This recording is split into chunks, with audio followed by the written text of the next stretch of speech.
তো হ্যালো বন্ধুরা, আমি এক কুমড়োর জমিতে আসলাম। এই দেখুন কুমড়ো জমি।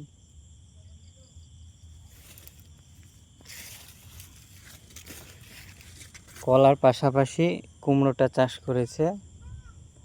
তো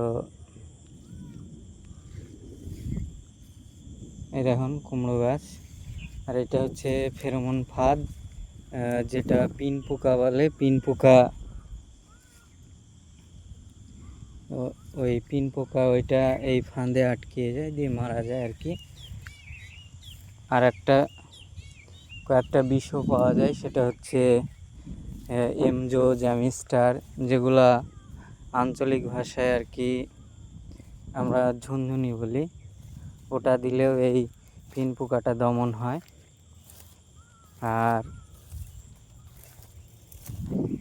কুমড়োতে কৃত্রিমভাবে পরাগায়ন করতে হয়, তাহলে কুমড়োর জালিটা বেশি হয় আর কি।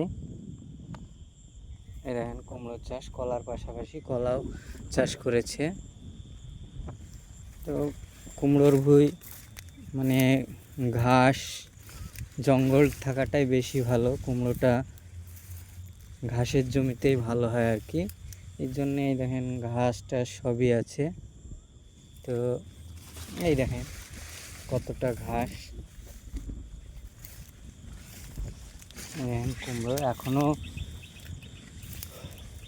ফুলজালি আসতে লাগেনি, এই তো উঠে আসছে। এটা পিন পোকাতে নষ্ট করে দিয়েছে। এই দেখেন এটা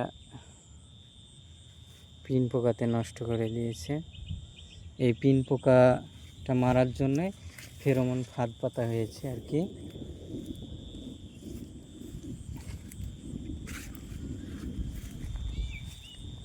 তো দেখার জন্য ধন্যবাদ। এই দেখেন গোটাটা জমি।